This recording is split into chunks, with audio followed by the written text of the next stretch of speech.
CA 200 Institutional Corrections. Good day everyone, my name is Noriel Bibin Danillo, and today I will discuss about the 7 institutional agencies in the Philippines, Code of Kalanchow, the provincial jail system, and the public attorney's office. There are 7 institutional agencies in our country. Number 1 is the Bilibid Prison, the San Ramon Prison and Penal Farm, the Iwahig Penal Colony, the Correctional Institution for Women, the New Bilibid Prison, Davao Penal Colony, Sablayan Penal Colony, Leyte Regional Prison, and the Provincial Jail System. So, let's start. Before the Spanish, our Philippines has its own laws and corrections. Only when the Spanish arrived that there is major changes in the corrections. And also when the Americans arrived in 1900s, the Bureau of Prisons was established through Reorganization Act of 1905 or the Act No. 1407 on November 1, 1905. So, these are the brief overview of the 7 institutional agencies in the country. First is the Old Bilibid Prison, which is located at the Oroqueta Street in Manila. It was established on 1847 pursuant to the Section 1708 of the Revised Administrative Code. It was also formally opened by a royal decree in 1865. The San Ramon Prison and Penal Farm, which is located in Zamboanga City, was also established on August 21, 1869. These are the brief overview of the 7 institutional agencies in the country. First is the Old Bilibid Prison, which is located at the Oroqueta Street in Manila. It was established on 1847 pursuant to the Section 1708 of the Revised Administrative Code. It was also formally opened by a royal decree in 1865. The San Ramon Prison and Penal Farm, which is located in Zamboanga City, was also established on August 21, 1869. Before the reconstruction of the San Ramon Prison, or the American established in 1904, the Luhit Penal Settlement, now Iwahig Prison and Penal Farm, on a vast reservation of 2,072 hectares, it would reach an aggregate total land area of 14,000 hectares in the late 1950s. The area was expanded to 41,007 hectares by the virtue of the Executive Order Number 67 issued by Governor Newton Gilbert on October 15, 1912. So, also, the other correctional agency in the Philippines, which is the Correctional Institution for Women, was created under the Republic Act Number 3579 on November 27, 1929. On the other hand, the Davao Penal Colony in southern Mindanao was created under Act Number 3732 on 1932. Also, the New Bilibid Prison is located at a southern suburb of Muntinlupa, Rizal, was established on 1935. So, there are other institutional agencies in the Philippines, which is the Sablayan Prison and Penal Farm and the Leyte Regional Prison. So, first is the Sablayan Prison and Penal Farm, which is located in the Occidental Mindoro and established through the Proclamation Number 72, which is issued on September 26, 1954. Next is the Leyte Regional Prison, which is proclaimed under number 1101, issued on January 16, 1973. The Bureau of Prisons, which is renamed Bureau of Corrections under the new Administrative Code of 1987, issued on November 23, 1987, and Proclamation number 495 of the President. So, before the Spanish, we have our laws in our country. The pre-Spanish, which is the Code of Kalanchaw. So what is Code of Kalanchaw? The Code of Kalanchaw was the Code of Raha Kalanchaw, was supposed a legal code in the epic history Maragtas that is said to have been written in 1433 by Datu Kalanchaw, a chief on the island of the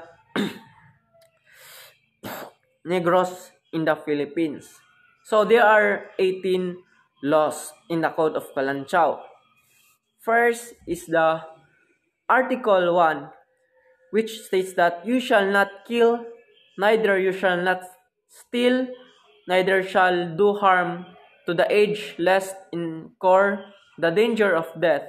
All those infringed with order shall be condemned to death by drowning in the river or in boiling water, which means that when you kill someone, especially the old, or when you do harm to other people, the punishment is capital punishment, which is by drowning.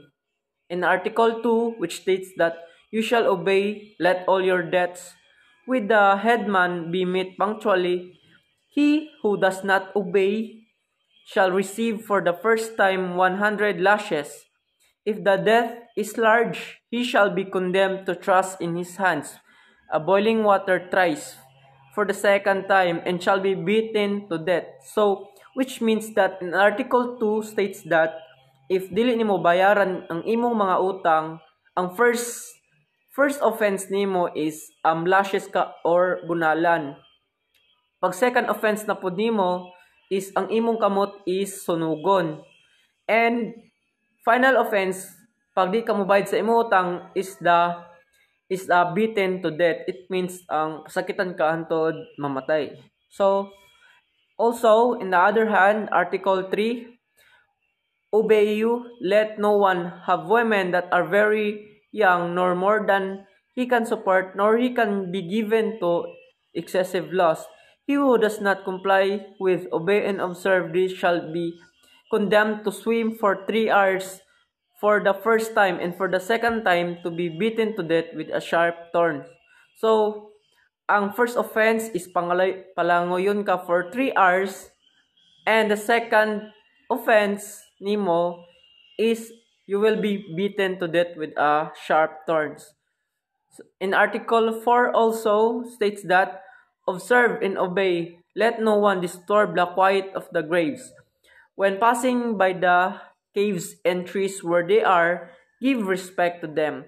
And he who does not observe shall be killed by ants, beaten to death with thorns. So if you shall disrespect the graves, because maybe in the time of Datu Kalanchaw, they have respected their past loved ones. So ang punishment if you disrespect the grave will be you will be killed through ants, or you will be beaten to death with thorns. In Article 5 also states that you shall obey he who exchanges for food. Let it be always done in accordance with his word. He who does not comply shall be beaten for 1 hour, and he who repeats the same offense shall be exposed for 1 day among ants. And in Article 6 also, that you shall be obliged to revere sites that are held in respect, such as those of trees of recognized worth in other sites. He who fails to comply shall pay a 1 month worth of gold or in honey. So there are a total of 18 laws in the Code of Kalanchaw. I will discuss only 6. So in conclusion, that this Code of Kalanchaw, the punishment is very harsh and usually very barbaric. The punishment is commonly capital punishment like drowning, beaten to death, burning of the hands, and mandatory work. So, let us begin with the 7 institutional corrections in our country, in the Philippines. So first, institutional correction was the New Bilibid Prison or the NBP, which is located in the Muntinlupa, Metro Manila. So look at the picture. So that is the New Bilibid Prison. So the main purpose of this insular penitentiary, which is the New Bilibid Prison, is designed to house the prison population of the Philippines. It is maintained by the Bureau of Corrections or the Bucor under the Department of Justice. As of May 2018, the NBP housed 26,877 convicted criminals. And also in 1940, the prisoners were transferred to the NBP from the old Bilibid Prison, which is known as the Cárcel A Presidio Correccional, or in Spanish for the Correctional Jail and Military Prison in Manila. The remnants of this old facility was the used by the city of Manila as its detention center, known today as Manila City Jail. So ang first man nato na pinaka-oldest nato is the old Bilibid Prison. Ang mga prisoners during in 1940 was transferred to the New Bilibid Prison. The initial land area of the New Bilibid Prison was 551 hectares or equivalent to 1,360 acres, but 104 hectares or 260 acres were transformed to housing project of the Department of Justice. The additional land of the NBP was the reservation is used for the Bureau of Corrections headquarters. On the other hand, the initial land area of 551 hectares or 1,360 acres, but only 104 acres or 260 was transferred to the housing project of the Department of Justice. Next, the third institutional agency of the Philippines, which is the San Ramon Prison and Penal Farm. So, as you can see in the picture, this is the San Ramon Prison and Penal Farm. Mostly that was the entrance. So, the San Ramon Prison and Penal Farm was established in southern Zamboanga on August 21, 1870. It was established through a royal decree promulgated in 1869. So it was established during the tenure of the Governor General Ramon Blanco, whose patron saint of the prison was named after. The facility was originally established for the prisoners convicted of political crimes. So, ang mga San Ramon Prison and Penal Farm during the Governor General Ramon Blanco is for political crimes. So, mga graft and corruption, mga ganyan, mga offense. Or ano pa.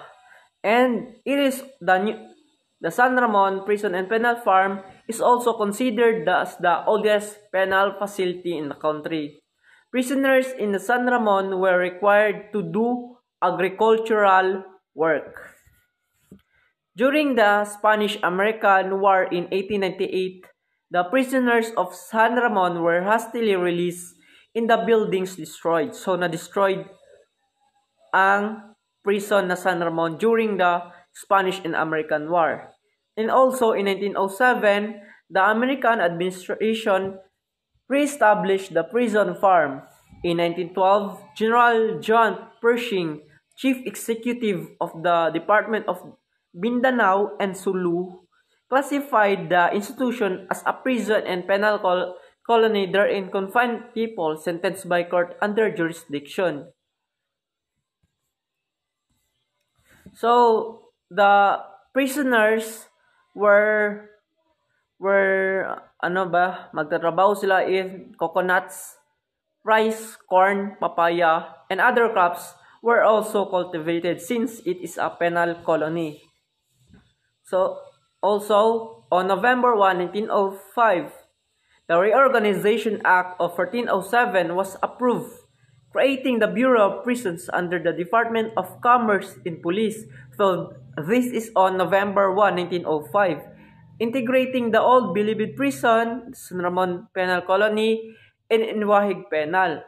So the Philippine Coconut Authority took over the management of the coconut farm of the San Ramon. In 1995, the Congresswoman Maria Clara Lobregat proposed the transfer of the San Ramon prison to Bungiao town in the mountainous area of the Zamboanga to give way of special economic zone. So, na-transfer ang San Ramon prison into the Bungiao town. So, it is not only a prison but is also a penal colony where the inmates are practice cultivating coconuts, corn, and other crops. Next is the Iwahig Penal Colony. So this is the Iwahig Penal Colony as you see in the picture. So the establishment of this Iwahig Penal Colony was through Governor Luke Wright, authorized the establishment of this penal colony in the province of Palawan on November 16, 1904. The Iwahig Penal Colony or this penal settlement is originally comprised of the area of 22 acres. So smaller na siya on the other previous mentioned institutional agencies. However, in 1906, the Department of Commerce and Police, which later became the Department of Public Instruction, moved to turn the institution into a center of penal colony supervised in accordance with trends at the time. Through the department's effort, the Philippine Commission of United States Government passed the Act Number 1723 in 1907, classifying the settlement as penal institution. In addition, on August 16, 1959, a committee was created by President Carlos P. Garcia to study the state of national prisons. Accordingly, prisons in Iwahig were divided into groups. So, naay division ang Iwahig, which is divided into two groups. Ang una is the settlers in the colonies. So, what are the settlers in the colonists? The settlers are those engaged in farming for their own benefit.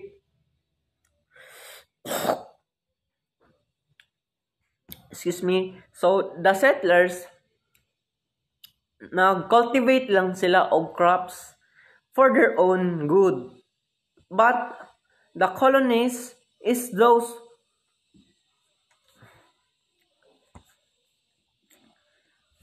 for the betterment of all. So, nag-cultivate sila for all of the inmates in the Iwahig. So, Iwahig is divided also into 4 zones or district. The first is the Central Sub-Colony with an area of 14,700 hectares. The second is the Santa Lucia with 9,685 hectares. The third is the Montebol with 8,000 hectares. And lastly, the Inagawan with 13,000 hectares. Finally, the recent development and presidential proclamations have dramatically reduced the size of prison reserving of Iwahig. The fourth is the Correctional Institution for Women. So there are also an institutional agency for women, which is the Correctional Institution for Women. So what is CIW? CIW is a women's prison located in Mandaluyong, Metro Manila, Philippines. The prison is operated by the Bureau of Corrections. It is also the country's first and only penal institution dedicated to women offenders. So, naay corrections designed for women, which is the CIW, that is separated from the male offenders. The CIW was born via the signing act of Act number 3579 on November 1929, which authorized the transfer of all women inmates from Old Bilibid Prison in Manila to a new facility. So, ang mga women from CIW is a former inmate of the Old Bilibid Prison. Some 270 female inmates were transferred on February 1931 to a building in Mandaluyong, which is part of the Rizal that was initially called Women's Prison. After a series of negotiations started by Prison Director Ramon Victorio, the Philippine legislature passed Republic Act number 3579 on November 1929. What is the purpose of it? What is the purpose of this Republic Act? The purpose of this Republic Act was to transfer all women inmates to a building of Welfareville at Mandaluyong, Rizal, and appropriate 60,000 for the move, which the budget is the 60,000. Also, on the February 14, 1931, the women prisoners were transferred. No, like as I say, ang CIW prisoners were from Old Bilibid Prison, and it was transferred on February 14, 1931. The former name of the CIW, which is the Women's Prison, was changed to Correctional Institution for Women. So the former name of the CIW, which is the Women's Prison. So take note of that. So this was a keeping with the emerging trends in penology, which emphasized correction rather than the punishment. So na major improvement in changes of the corrections during that time.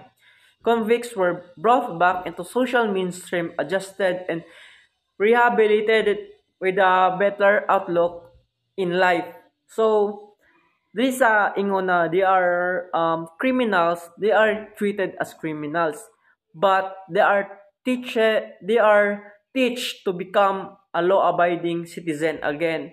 They are being teach here, like I will discuss it later. The CIW, according to the Senate report, occupied 18 hectares. So, ang CIW is only 18 hectares. So, in this CIW prison, it is consist of a one-story building with brigades, mess hall, kitchen, chapel, infirmary, bathrooms, and employees' restroom. The building has a central courtyard with trees and flowering plants. The prisoners' vocational activities were expanded to include poultry and piggery, as well as cultivation of crops, flowers, and fruits. So, dinhi na institution, they are prepared for the outside world. They are teachers of the different jobs and vocational activities, so they can earn money while inside the corrections, like piggery, cultivation of crops, flowers and fruits, and so on. So in 2000, a new 4-story building was constructed by the Department of Public Works within the grounds of CIW. It is eased the growing congestion of the facility and can accommodate 1,000 inmates. So, from 1-story building to become a 4-story building because of the congestion, the growing population of the inmates at the CIW.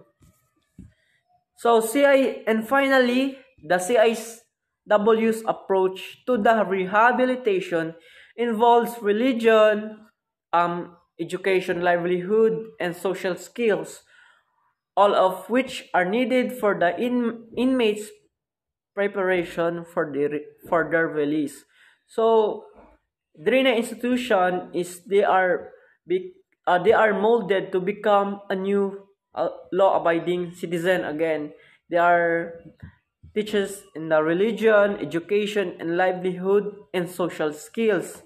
So para pag gawas nila in the prison, they are not being discriminated by the other people as well as they can earn money for their own.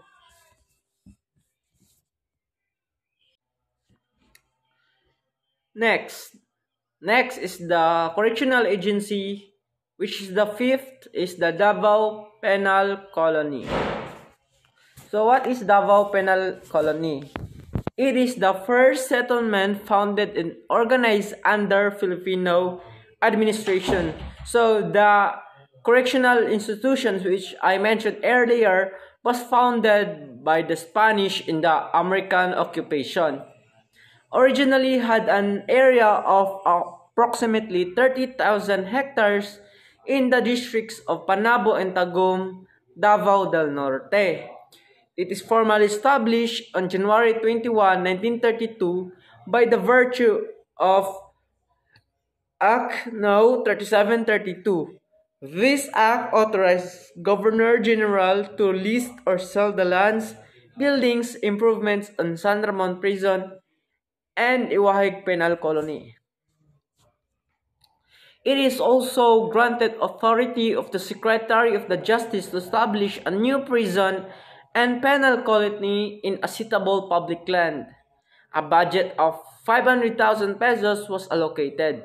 Several committees were created to pick a suitable suit for the penal settlement. Hakdog. Next is the several committees were created to pick a suitable site for the penal settlement. In accordance with the recommendations of these committees, Governor Dwight Davis signed a proclamation number 414 on October 7, 1931, which reserved a site for the penal colony in Davao Province in Mindanao. The site offered the ideal conditions of agricultural activities. Next, on December 20, 1941, the Japanese Imperial Forces, this during the World War II, attacked the Davao and colony was among the establishments taken over by the invading army. The entire settlement was thrown into a confusion and great number of prisoners escaped. Normal operations were highly inevitably disturbed, but on November 8, 1942, a representative of the Director of Prisons transferred the colony and its properties to the Japanese authorities. The remaining colony employees, their families, and their inmates evacuated to Iwahig, where they organized a Davao Penal Colony at Inawagan Subcolony in Palawan. The organization of the colony in exile was authorized by the virtue of the Memorandum Order. And then number 6, institutional agencies of the country is the Sablayan Prison and Penal Farm. So as you can see, that is the Sablayan Prison and Penal Farm. So the Sablayan Penal Farm was founded on September 27, 1954 by the virtue of the Proclamation number 72 on September 27, 1954. The Sablayan Prison and Penal Farm consists of 16,190 hectares in Sablayan, Occidental Mindoro. One of the prisoners nearer to Metro Manila, and the penal colony is designed for minimum security prisoners. And the primary product of the Sablayan Prison and Penal Farm is rice that is used also to supply the new Bilibid prison. The principal activity in product is the agriculture and products is agricultural rice. not only for the use of inmates of the colony, but also supplying some rice needs of the NBP. So, ang products na gi-cultivate sa Sablayan Prison and penal farm were mostly rice. And ang rice na ilang na harvest is also can be used to supply the needs of the new Bilibid prison. The 3 sub-colonies were later organized. One is a reservation, which this day remains part of protected rainforest. Another is in a coastal area, so nasa rainforest as well as a coastal area. The third was used by the national government as a relocation site for refugees from the eruption of excuse me, Mount Pinatubo eruption in 1991. And lastly, the last correctional institution was the Leyte Regional Prison. So what is the Leyte Regional Prison? Leyte Regional Prison. So this is the picture of the Leyte Regional Prison. The Leyte Regional Prison is the youngest among the Bureau of Corrections penal colonies. So ang pangpito and the last is the Leyte Regional Prison. Among the other mentioned corrections penal colonies earlier, the Leyte Regional Prison is the youngest. So pinaka last na establish na corrections penal colony. So the Leyte Regional Prison or the LRP was created by the virtue of the Presidential Decree number 28, and it was established on January 16, 1973 under the Presidential Decree number 1101. So that is very clear. So the location of the Leyte Regional Prison, it was located in Barangay Mahagna, Abuyog, Leyte, some 66 kilometers from Abuyog town proper. So from Abuyog town proper is 66 kilometers lang siya. It is situated on 861.66 hectares forested area at the top of mountain surrounded by mountain ranges. So 861, so mas small area siya sa other previous penal colonies. And also it is located at the top of the mountain with surrounded by trees and mountain ranges. It is composed, the Leyte Regional Prison is composed of 2 communities. The first is the enclosed community and the open community. Prisoners who are in closed community are those who belong to the medium and maximum security, while prisoners who are in open community belongs to the minimum security. So mostly ang mga minimum security is yung mga matanda na prisoner, like they are wearing brown t-shirt. And as of March 19, 1997, there are about 980 prisoners housed in this regional prison, with 204 the maximum security, 550 at the medium security, and 226 at the minimum security prison. This prison admits convicted offenders from Region 6 from the National Penitentiary in Muntinlupa. Next. So this is the Leyte Regional Prison, located at the top of the mountain, which is surrounded by mountain ranges. So that's good. The LRP has an inmate capacity of 500. It follows the same agricultural format as the main constitutional program, in addition with some rehabilitation activities. This prison admits convicted offenders from Region 6 and from National Penitentiary in Muntinlupa. So, the provincial jail system. Provincial jail system, look at this. Nasalay,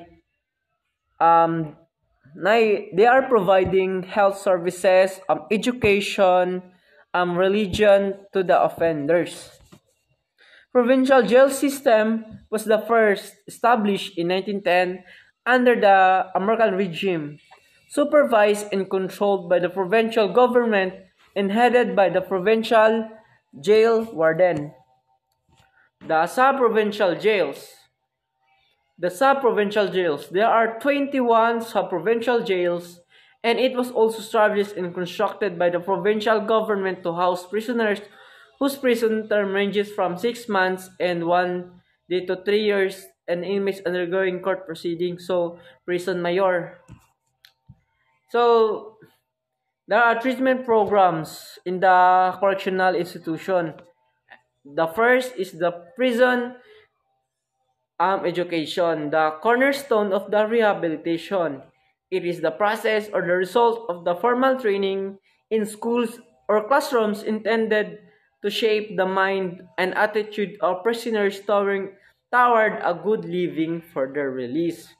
So, in a prison, prisoners are being go to sila school. They have their own school where prisoners are teach there so that they have a knowledge, and so that their mind and attitude will be shaped upon a good living to their. And that's the end of my presentation. Thank you very much for listening, and have a good day. Thank you very much.